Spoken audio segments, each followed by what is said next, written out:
Me pregunté qué pasaría si dejara de controlar. No solo las cosas importantes, sino también esa pequeña urgencia de corregir lo que estaba ocurriendo, de dirigirlo, de conseguir que este instante fuera diferente. ¿Qué quedaría de mí si abandonara por completo esa necesidad? Siempre había pensado que, en el fondo del ser humano, lo que nos mantiene separados es el miedo. Pero al observarme con sinceridad, vi claramente que debajo del miedo había una necesidad todavía más profunda: la voluntad de controlar.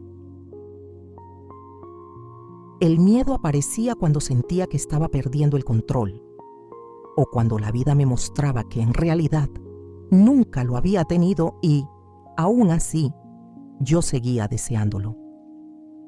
Entonces empecé a reconocer el control en lugares donde antes no lo veía. No solo cuando intentaba decidir lo que otra persona debía hacer, también estaba presente en mis conversaciones más corrientes.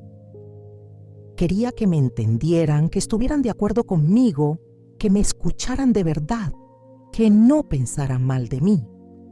Sin darme cuenta, intentaba entrar en la mente de los demás y colocar allí la imagen que yo quería que tuvieran de mí.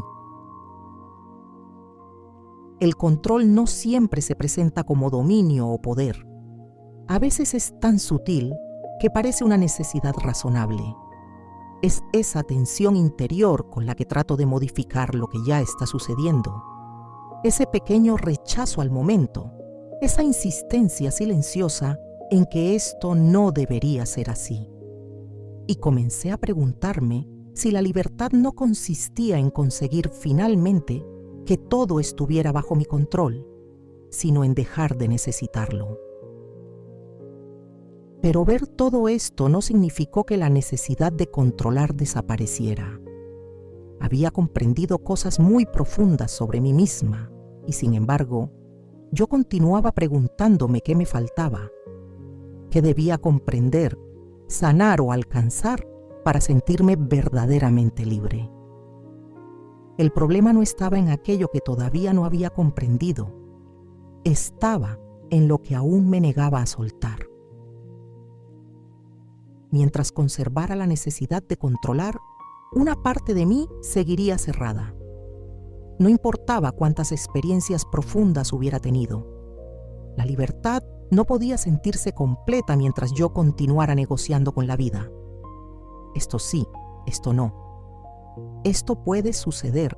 Aquello no debería suceder jamás.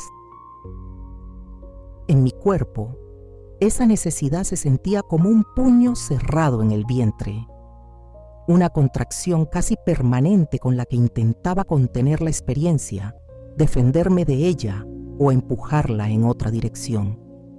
Y cuando me acercaba a ese puño, descubría que estaba protegido por la rabia. Esa rabia aparecía como irritación, impaciencia o rechazo. Otras veces era la necesidad de defenderme, de tener razón o de culpar a alguien por lo que yo estaba sintiendo.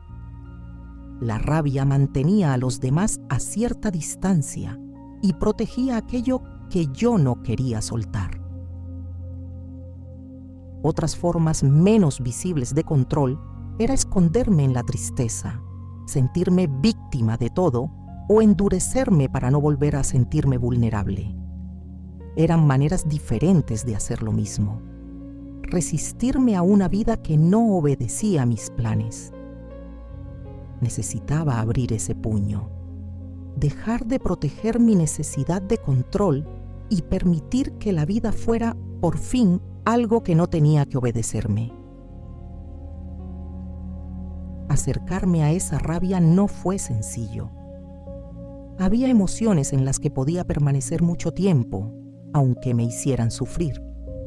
Pero la rabia quemaba, amenazaba con destruirlo todo y me obligaba a apartarme.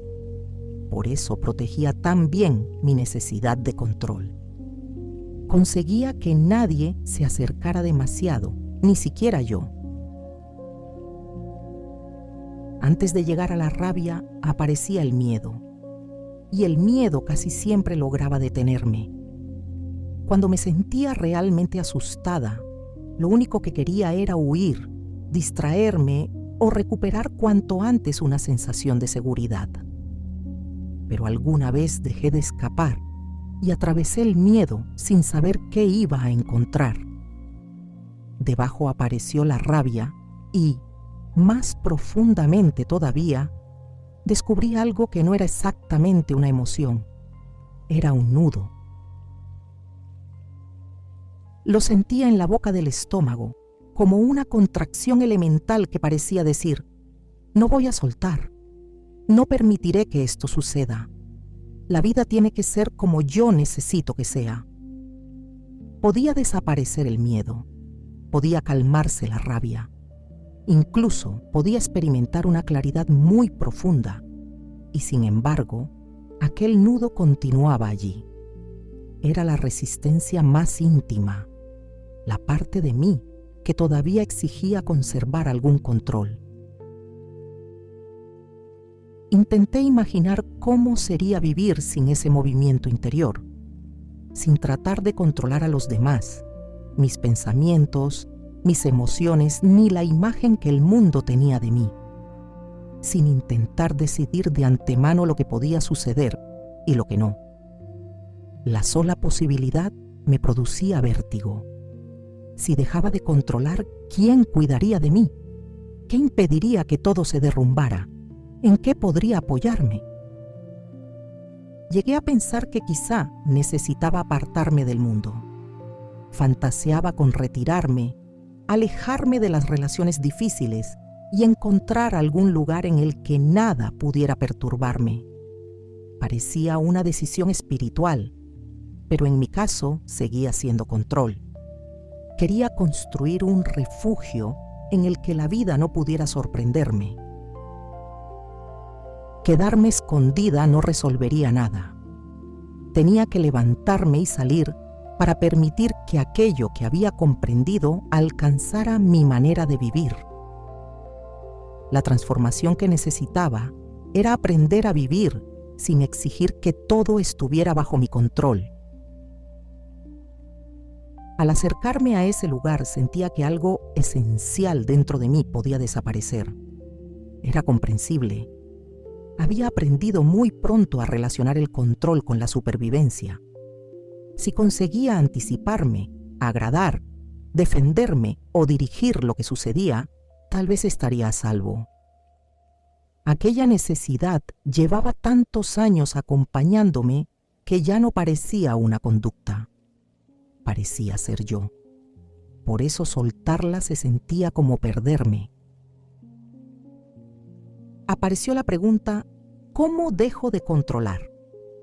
Y descubrí que el control también estaba escondido en esa pregunta. Yo quería un método, unos pasos y una garantía. Deseaba controlar incluso el proceso de dejar de controlar. Buscaba una fórmula que me condujera hacia lo desconocido sin tener que sentir incertidumbre. Pero esa fórmula no existía. Cualquier camino que me garantizara de antemano dónde iba a terminar, solo sería otra forma de conservar el mando. Solo podía reconocer la contracción cuando aparecía y dejar de alimentarla. Relajar el cuerpo. No correr inmediatamente detrás de una solución. Permitir que este instante fuese como ya era, aunque no supiera qué vendría después. Porque cuando dejaba de decidir cómo tenían que desarrollarse las cosas, todo se volvía impredecible. Y eso era precisamente lo que más miedo me daba. Yo quería libertad, pero también quería saber qué iba a ocurrir. Quería soltarme sin perder el suelo. Quería entrar en lo desconocido llevando conmigo un mapa completo. No podía tener ambas cosas. La libertad que buscaba comenzaba justamente allí donde terminaban mis garantías. Recuerdo una noche en la que llevaba horas intentando resolver algo que sencillamente no podía resolverse en ese momento. Había imaginado todas las posibilidades, ensayado conversaciones y anticipado consecuencias. Mi cuerpo estaba agotado, pero mi mente seguía trabajando como si el mundo dependiera de que yo encontrara la respuesta correcta. Me senté en silencio y apareció otra pregunta. No fue, ¿cómo puedo dejar de controlar? Sino, ¿quién es exactamente la que está intentando controlarlo todo? La primera respuesta fue evidente, yo, pero no me conformé con esa palabra. Busqué a ese yo. Encontré pensamientos que hablaban de mí, imágenes del futuro, recuerdos y una fuerte presión en el estómago. Todo eso podía sentirlo y observarlo. Sin embargo, no encontré en ninguna parte a la persona separada que afirmaba estar dirigiendo la vida. Solo había pensamientos de control. No había un controlador. El problema seguía sin resolverse y el futuro continuaba siendo incierto. Pero desapareció la exigencia de obtener una respuesta en aquel preciso momento. Mi cuerpo respiró por sí solo y la vida continuó sin necesitar mi vigilancia. Aquello me enseñó más que cualquier método. Entregarme no significaba volverme pasiva ni dejar de ocuparme de las cosas. Al día siguiente seguí tomando decisiones y haciendo lo que correspondía. Lo que había desaparecido era la creencia de que mi tensión mantenía el mundo en pie. Cuando la necesidad de controlar vuelve, ya no intento destruirla. Me pregunto, ¿a quién le ocurre esto? La respuesta aparece a mí. Y entonces permanezco con la pregunta más profunda. ¿Quién soy yo? No busco una respuesta hecha de palabras. Regreso al lugar silencioso desde el que puedo observar el miedo, la incertidumbre y el deseo de encontrar garantías. Todo eso aparece en mí, pero nada de eso es lo que soy. Allí no necesito conocer el siguiente paso para estar en paz. El paso aparecerá cuando tenga que aparecer. La libertad no llegó cuando conseguí asegurar mi futuro. Llegó cuando descubrí que ese yo que pretendía asegurarlo todo no podía encontrarse. No tuve que soltar la vida. Tuve que ver que nunca había sido yo quien la sostenía.